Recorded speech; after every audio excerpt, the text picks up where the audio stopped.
Ok, donc partons du principe que vous êtes le commanditaire d'un projet de site internet, que ce soit un e-commerce, que ce soit un site vitrine, bah voilà, vous souhaitez lancer une refonte de votre site, d'un de vos sites, et vous lancez du coup un appel d'offres et donc commencer à rédiger le cahier des charges. Donc comment prendre en compte l'éco-conception dans ce contexte-là? Les préconisations qu'on va avoir, du coup, ça va être déjà de placer l'éco-conception au cœur de la conception et de la production du site. C'est-à-dire de le placer finalement comme une attente qui sera au cœur du projet, comme on pourrait l'avoir pour des attentes graphiques éditoriales, comme on pourrait avoir aussi pour des attentes techniques. Par exemple, vous vous attendrez que votre prestataire, du coup, soit fasse usage des bonnes extensions WordPress, par exemple, d'extensions qui sont pas connues pour avoir des failles de sécurité, qui sont éprouvées, qui ont un taux d'adoption dans la communauté important. De la même façon, l'éco-conception, on va le placer au cœur des dispositifs, finalement de la conception à la réalisation. Un petit peu comme on l'a conseillé depuis pas mal d'années pour l'accessibilité, qui, si elle est prise en compte dès le départ, quand même est beaucoup plus facile à mettre en œuvre que si on essaye de la faire rentrer au chausse-pied en fin de projet. Une fois que l'éco-conception, du coup, vous l'avez placée au cœur de votre cahier des charges, ce que vous allez faire, c'est que vous allez utiliser les outils que vous avez à votre disposition. Les outils, ça va être tous les outils de mesure dont on a pu parler, Google PageSpeed, Fruger, Website Carbon Calculator, etc. Et là, vous allez pouvoir, dans les objectifs, dire notre objectif, ce serait quand même d'être en dessus, par exemple, de 75%, 75 sur 100, par exemple, sur Google PageSpeed, en moyenne sur les pages. Ça, c'est un objectif, c'est un KPI, et à partir de ça, le prestataire peut se dire, ok, mes développements, il va falloir que je les check au fur et à mesure, parce que sinon, ça sera la surprise à la fin, et ça risque d'être une mauvaise surprise. Donc voilà, ça c'est déjà une première chose, mais ça ne suffit pas. Il faut aussi lancer la démarche dès le cahier des charges, et donc le RGESN pour cela peut vous aider, parce que c'est une liste en fait de critères qui permettent en fait finalement de définir les contours du projet, les contours généraux du projet, et de ce côté-là, ça a sa place dès le cahier des charges en fait, en amont du projet. De la même façon, j'en ai assez peu parlé jusqu'à présent, mais on a aussi un autre référentiel qui s'appelle Opquast. L'intérêt d'Opquast, c'est que du coup, c'est un référentiel plus généraliste qui va couvrir en fait l'ensemble des métiers qui sont concernés du coup par la refonte d'un site internet. Donc, vous allez pouvoir demander l'application des règles Opquast au prestataire et s'assurer typiquement que le prestataire dispose de personnes qui sont certifiées chez Opquast dans l'équipe qui est censée intervenir. Ça peut être une bonne garantie en fait pour savoir si le prestataire qui sera retenu du coup sera en mesure d'appliquer finalement tout ce qu'il faut faire pour pouvoir obtenir un site éco-conçu et un site qui a un impact énergétique le moins important possible et pour vous permettre de le valoriser ensuite derrière dans vos politiques RSE notamment. Attention à quelque chose de très important, c'est généralement quelque chose qui est décidé soit au tout début du projet et ensuite on ne peut plus changer, soit tout à la fin du projet et c'est un peu tard, parce que du coup c'est fait à la va-vite, c'est le choix de l'hébergeur. Au niveau de l'hébergement, pensez à vérifier assez rapidement, du coup, que ce soit dans les propositions des prestataires qui vont répondre à votre appel d'offres ou à vous dans votre cahier des charges directement, si c'est vous qui choisissez l'hébergeur. Informez-vous sur l'impact écologique de l'hébergeur. C'est des données qui sont censées être publiques, qui sont censées être accessibles, qui sont censées pouvoir être données par l'hébergeur.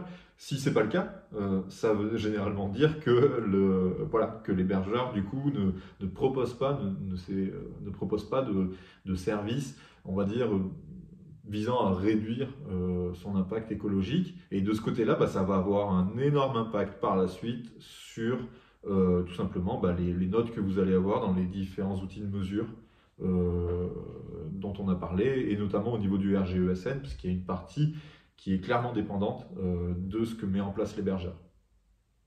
Donc maintenant, une fois que vous avez sélectionné votre prestataire, ou vos prestataires, en amont de la phase de conception, prévoyez tout de suite un atelier de briefing. C'est assez intéressant, ça peut être 3/4 d'heure par exemple, pour discuter finalement avec toutes les parties prenantes des objectifs qu'on va se donner par exemple sur ce site internet, sur ce projet. en passant notamment en revue le RGESN, chaque point, pour dire voilà, ce point-là, est-ce qu'on le met en priorité, oui ou non? Est-ce qu'on pense qu'on est à même du coup de le suivre sur ce projet-là, oui ou non? Et ça permettra finalement de se donner des objectifs un petit peu plus clairs en termes de conformité, voilà, derrière. Lors de la conception de l'architecture du site internet et de son design, tout vérifier en termes de conformité par rapport au RGESN. Il y a des éléments, notamment en termes de design graphique, qui pourront être difficiles finalement à mettre en œuvre. Par exemple, l'utilisation d'une police système, c'est quelque chose qu'on voit plus beaucoup sur les sites internet, notamment avec l'arrivée des Google Fonts, qui finalement a changé un peu la donne en termes de design, puisque ça a permis beaucoup plus de richesse. Alors oui, mais par contre, ça a un impact énergétique derrière. Si de votre côté vous tenez à votre police personnalisée, il va falloir, le RGESN vous en parlera, il va falloir du coup peut-être héberger localement du coup cette police plutôt qu'aller chercher des plateformes comme Google Fonts. Donc voilà, c'est des choses qui sont possibles, qui peuvent être mises en œuvre par le prestataire et qui doivent l'être du coup pendant la phase de production du projet. C'est dommage de faire ça tout à la fin pour essayer de faire rentrer l'éco-conception au chausse-pied dans le projet. Voilà, l'intérêt là-dessus, pour moi, en tant que prestataire, que ce soit au niveau de la conception ou de la production, ce qu'il faut, c'est donner en fait au commanditaire, donner à la maîtrise d'ouvrage, donc c'est le commanditaire du projet, hein, tout simplement, lui donner toutes les informations qui puissent lui permettre d'arbitrer et de prendre des décisions. Par exemple, effectivement, on voit bien en tant que prestataire technique que si je mets 3 sliders dans une page, ma page va mettre longtemps à se charger. Et effectivement, je vais avoir une mauvaise note sur Google PageSpeed, et puis le RGESN va me dire que mon site est quand même pas très éco-conçu. De ce côté-là, plutôt que remonter qu'on va avoir une mauvaise note, plutôt dire voilà à quoi servent ces 3 sliders. Est-ce que du coup c'est parce qu'on a beaucoup d'informations dans la page? Est-ce que dans ce cas-là on ne pourrait pas les répartir sur plusieurs pages? Est-ce qu'on ne pourrait pas avoir des pages plus spécialisées plutôt qu'avoir un slider? Est-ce que si on mettait les éléments les uns en dessous des autres, est-ce que ça serait pas si grave? S'il y a trop d'éléments et c'est pour ça qu'on les a mis dans un slider, est-ce que c'est vraiment pertinent d'avoir un slider et d'avoir autant d'éléments, sachant que du coup les 17 éléments qui sont dans mon slider et qui vont défiler, les visiteurs globalement n'en verront que 3, hein, on le sait en termes d'expérience. Donc bref, voilà, c'est se poser ces questions-là.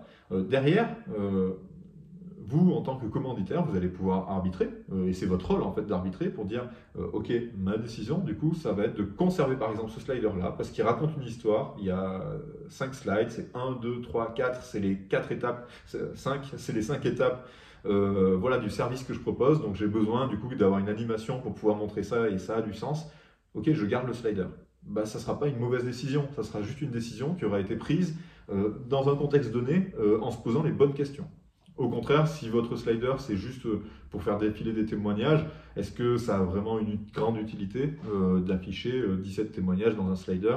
Non, pas forcément. Peut-être qu'on peut en avoir 3 les uns en dessous des autres et ça sera aussi bien, aussi joli sur le site.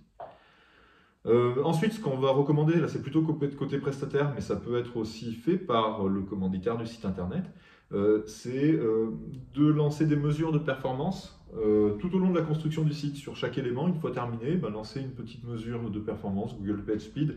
Si le site n'est pas en ligne ou alors sur un serveur privé, vous pouvez utiliser Chrome avec Lighthouse, qui va vous permettre d'avoir exactement les mêmes infos que Google PageSpeed.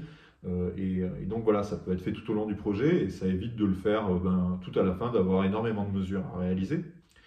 Avant le passage en production, donc la mise en ligne, on va faire un auto-audit RGESN pour identifier surtout les points noirs, c'est ça vraiment l'objectif, et puis essayer de les corriger, ou alors de se donner un planning de correction ou d'amélioration. Et puis ensuite, tout au long de la vie du site, nous on va recommander bien entendu de mesurer les performances du site et procéder à des corrections si nécessaire.